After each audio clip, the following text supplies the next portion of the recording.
You either have a podcast and you want to start incorporating video, or you want to start a podcast and you just want to start incorporating video right away. In most cases, there's one thing stopping people, and that is the edit. So in this video, I'm going to show you how to edit, and we're going to do it the easy way. This episode is sponsored by Riverside. Before you sit down and hit record, there are some considerations that you should try and make ahead of time before you even get to the edit.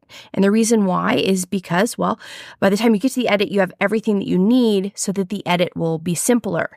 Now, first things first, the type of video podcast that you want to record. There are two main types. One is in-person or one is virtual. In either case, you can have a single person who is the star of the show. They're the only person speaking and the only person that you'll be seeing during the podcast. The other one is if you have multiple people. So in many situations, it's a host along with a guest. In either case, you're probably going to run into something called a multicam edit. That means that you're going to have different camera angles depending on who's speaking. So if I am the host and I'm speaking, the camera is going to be on me, and that's the only person you're going to see in the frame. And then there's the guest. Same thing. They would be the only person in the frame if they're speaking. And there might be times where you have both people in the frame because there might be some banter going back and forth. So bottom line is you're probably going to be dealing with a multicam edit. That means multiple camera angles. Now, if you're sitting in a room, that means you're going to have multiple cameras set up in the room.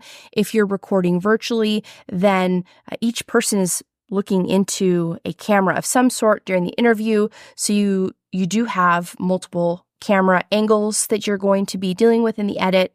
And either way, you will be handling this kind of edit.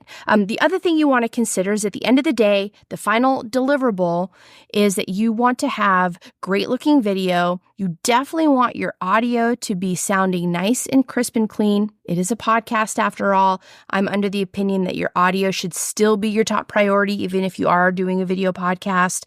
And then, how are you going to create all the clips and all the social media information and everything to promote that podcast once it's out?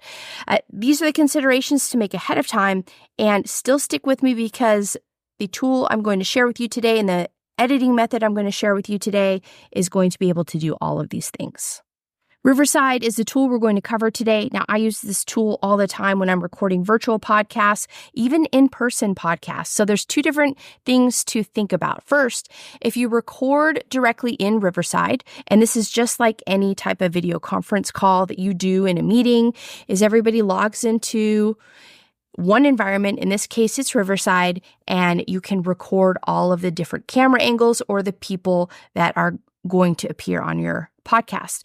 Now, in this case, these files are already going to be in Riverside. So once you get to the edit, all you have to do is edit straight away. However, if you record an in-person video podcast, you can take those files and you can upload them directly into Riverside and do all of the same things that I'm going to cover today. So just keep that in mind. Whether it's in-person or virtual, you can use Riverside to edit your video podcast. You're looking at the studio dashboard for a podcast that I host. It's called Actionable Marketer. Let's go ahead and hop into a recent recording that I had with my guest, Sarah. Now, keep in mind, I did record directly here in Riverside, but if you want to upload your own files, then you're going to click this upload button here. For today, I'm going to show you the first two ways that you can edit a podcast interview. The first way is to use this text-based editor on the left-hand side, and then we also have this timeline down here at the bottom. Now, if I take this cursor, this is called a playhead, and I just scroll through the interview, you can see that the text is going to scroll to that portion of the recording, and then also you can see the video over here on the right-hand side. First thing, let's say I want to delete this whole portion of the interview. If I'm editing using the text-based editor, all I have to do is highlight that section. So we'll go ahead and highlight the section, and you can see that it's highlighted down here below in the timeline. In fact, I'm going to blow this up a little bit just so that you can see what happens. Now, if I want to remove this portion of the interview, all I have to do is hit the delete button, and you can see down in the timeline that that entire section was removed. You can also see that it's still hidden. It's still there just in case you made a mistake and you want to bring back a portion of that section. You can do that. And then also over here in the left-hand side, you can see that text is crossed out. Now, if you just want to use the text-based editor, you can do that. Or if you prefer to edit in the timeline, we can do that down below. So we're going to scroll to a different portion of this interview. I'm going to move the playhead over to this pink area. What this shows you down here below is pink is typically one of the speakers, and then the yellow-orangish or the yellow-greenish color is another speaker. So if I want to edit here in the timeline, all I have to do is place my playhead wherever it is that I want to make a cut. I'll go here to the left-hand side. I'm going to split the clip right there, and then I want to go to the next portion that I want to split. I'm going to hit split again. And then if I want to remove this middle section, all I have to do is hover over it and hit delete. The other things you can do to edit down here in the timeline is you can drag the timeline. You can also insert other sections here in the timeline in between if you want to, just by hitting the plus button. But for all intents and purposes, you can edit using the text-based editor here on the left-hand side or using the timeline down below. Editing using the text-based editor or editing in the timeline are more manual ways to edit your podcast episode. Now, Riverside does include some AI functionality that helps make things even easier. So let's hop over to the right-hand side of this dashboard. AI Producer gives you a number of options that will, number one, help you set the pace of your podcast. You can also smooth out your speech.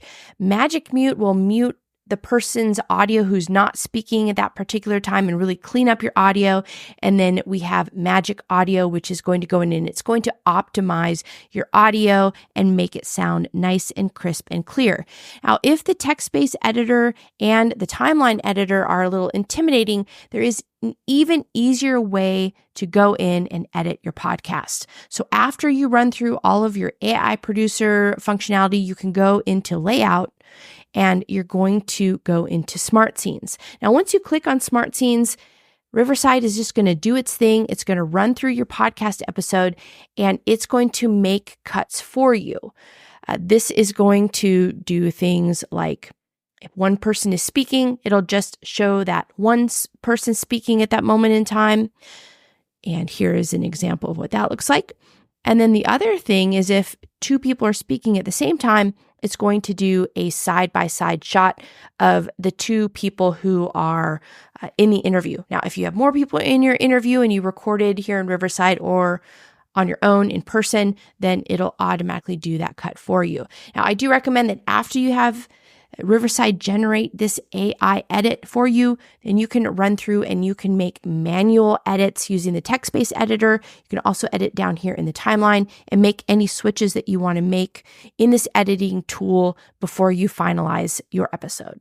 Once you have finalized your edit, now you can add branding to your episode. Now, in order to do that, you can just come on over here to brand. You can add your logo. You can introduce spacing. And this is particularly useful if you have two people that are displayed, two or more people displayed at the same time in your edit.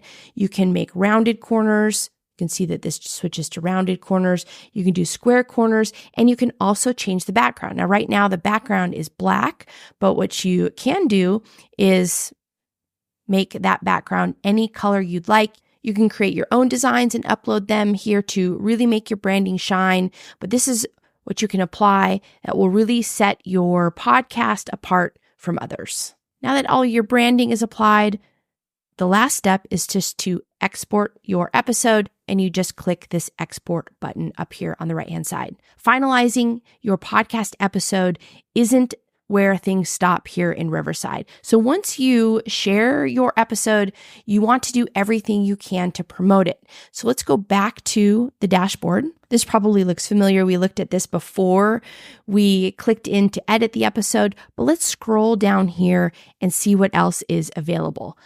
Magic Clips is a way to create vertical video clips of your episode so that you can use those vertical clips in social media posts, and that's going to help you drive traffic to your podcast episode.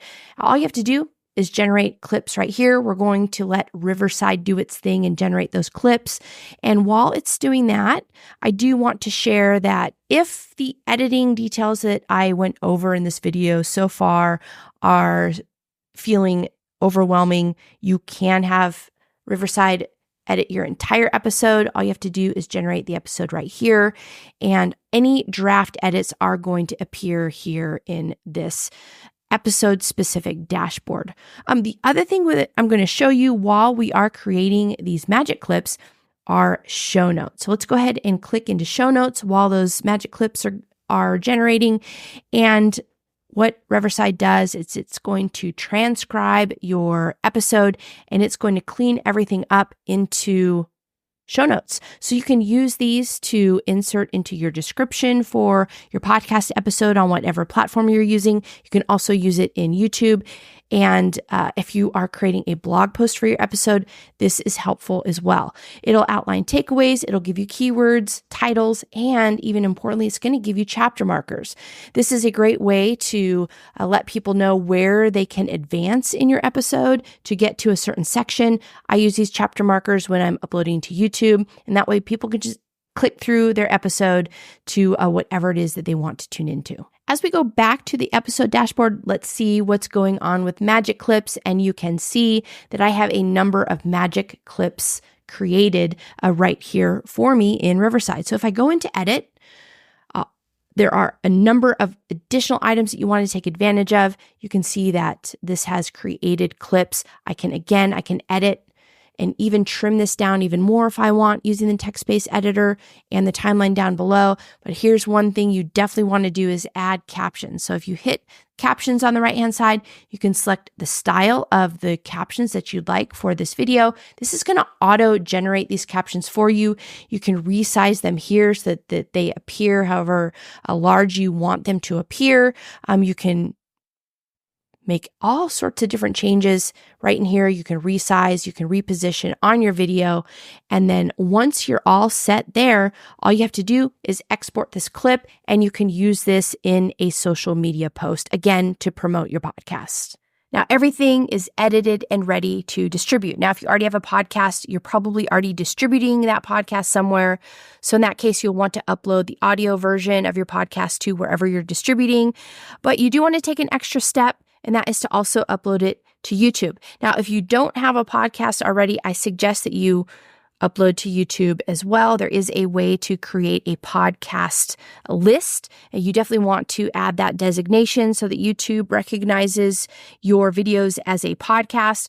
And additionally, if you are looking for another distribution type of a platform, this is the one that'll distribute it to places like Apple Podcasts and everywhere else, anywhere else that people can tune in to your podcast. I do suggest using Spotify for podcasters. And the reason why is because Spotify also supports video. So if you're creating a video podcast, you may as well distribute it in video form anywhere you're able to. And then once you're inside of Spotify, you can select all of your different distribution channels like Apple Podcasts and distribute from there. So once you get this workflow in place, it'll go easy and you are all set. So don't forget, if you enjoyed everything that you saw today using Riverside as a tool, if you click the link down below, you will get 15% off. And then also, if you liked this video, please give it a thumbs up. Subscribe to this channel if you enjoy this content. Thanks as always for tuning in, and I'll see you again in next week's video.